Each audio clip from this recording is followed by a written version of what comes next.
All right, this is an email from Laura. Hi Tabitha, my name's Laura and I have a question about leftovers. In the middle of my eating disorder, I used to hoard food. My cupboards were stuffed full of biscuits and cereals and basically foods I wouldn't let myself eat and never touched or open them. They just lurked in my cupboards. But now that I'm eating, I can't stand having anything in my cupboards. I've given away all the packets that I hoarded and I can't stand leftovers.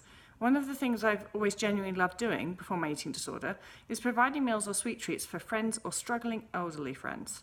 Now I've taken that to the extreme. If I make a batch of muffins, I'll only eat one myself and then I give the rest to my family and my friends. A friend, who's a dietitian specialising in eating disorders, so probably knows what I'm up to, tells me to freeze it. But I can't bring myself to do it. Why is that? Why is having leftovers and extra food in the house a threat? I feel the same way about a freezer full of food as I would a freezer full of explosives. All right, Laura, well, if you think about it, when you're in the middle of your eating disorder and you're not really even having any intention of unrestricted eating, the food probably felt like less of a threat. Sure, you could have it around, not going to eat it, not going to touch it, were you? But now you probably are going to eat it because you're in recovery and you know that you should be eating without restriction. So that's threatening. You don't want that food around because you might just eat the whole batch of muffins if they're sat there on the side, not being given away.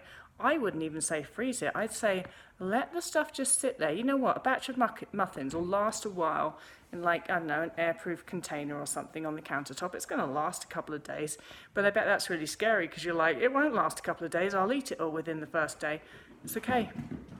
So actually challenge yourself by certainly not giving away the stuff.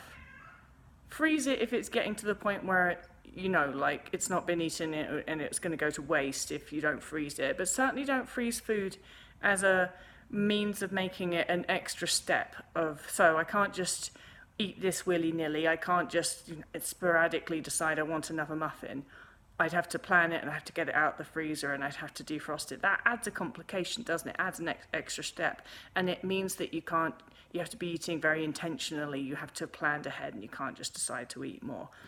I think that what's better in recovery is challenging yourself to just having the food around and just being like, if I eat more, I eat more. Because you're probably terrified that you'll just binge on a whole load of muffins, although part of you probably knows that eating huge amounts of food in recovery is part of recovery. So stop giving the food away.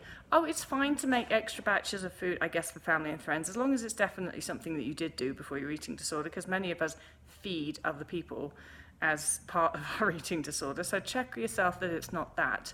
I'm not saying that you should never cook or bake for other people, but I'm saying if that's the case, then make an extra batch for those people and keep lots of that yummy stuff in the house for yourself as well. Allow it to be widely available to you and allow yourself and challenge yourself to eat spontaneously and let food be there. All right, I hope that helps. Good luck, Laura. Bye.